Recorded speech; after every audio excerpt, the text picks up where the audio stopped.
Halo semua, kembali lagi bersama saya Redita Manulang dengan NIM 210101148 mahasiswi IAKN Tarutung.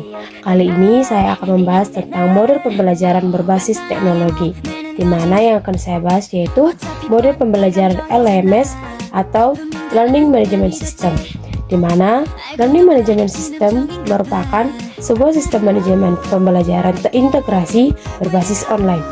Sistem ini umumnya lebih dikenal dengan istilah e-learning, di mana Learning Management System dapat digunakan sebagai pusat pengelolaan program belajar mengajar secara digital atau sering disebut dengan Course Management System atau Virtual Learning Environment. Adapun fungsi dari sistem LMS ini bisa membantu para pengajar atau dosen untuk yang pertama merencanakan dan membuat silabus, kedua mengelola bahan pembelajaran, mengelola aktivitas perkuliahan mahasiswa, yang ketiga mengelola nilai, merekapitulasi absensi, menampilkan transkrip nilai, berdiskusi, dan melakukan kuis.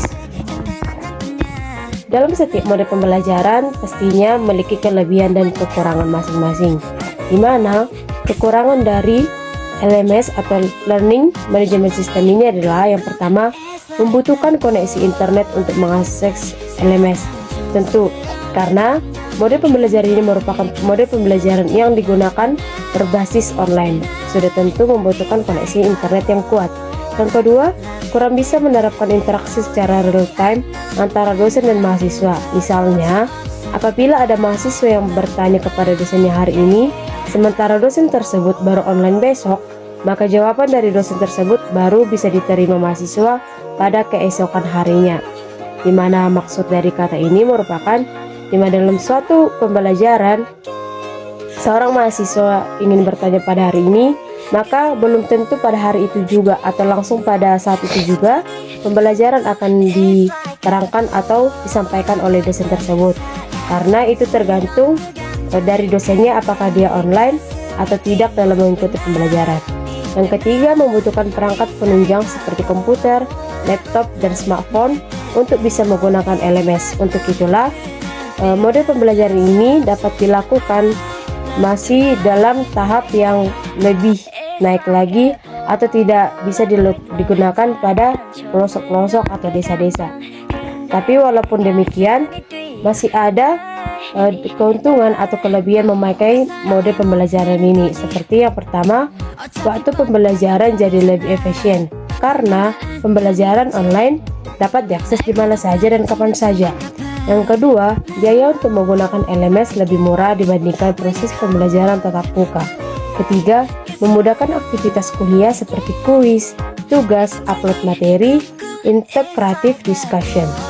Yang keempat, alternatif pembelajaran online pada saat COVID-19, di mana kita ketahui pada pandemi COVID-19 pembelajaran dilakukan secara online atau berasal dari rumah. Yang kelima, mempermudah dosen untuk mengumpulkan dan menganalisis data hasil perkuliahan mahasiswa dengan waktu yang lebih singkat. Adapun implementasi LMS untuk pendidikan yaitu yang pertama, tidak dibatasi oleh jarak dan waktu. Artinya, peserta didik dapat melihat materi yang diberikan oleh pendidik. Yang kedua, interaksi pendidik dan peserta didik dapat lebih leluasa. Hal ini dikarenakan peserta didik tidak merasa takut untuk bertanya atau mengungkapkan pendapatnya. Yang ketiga, materi yang disajikan di e-learning atau Learning Management System ini selalu up to date atau terbaru karena adanya dorongan untuk mencari referensi yang ada di internet sambil mengakses e-learning atau Learning Management System tersebut. Adapun contoh LMS yang sering digunakan dalam proses pembelajaran atau yang sering kita jumpai seperti yang pertama Google Classroom dan yang kedua Zoom. Baiklah, demikian penjelasan saya mengenai model pembelajaran LMS atau Learning Management System. Semoga dengan adanya pemaparan saya ini dapat bermanfaat dan dapat diterapkan dalam kehidupan sehari-hari. Terima kasih.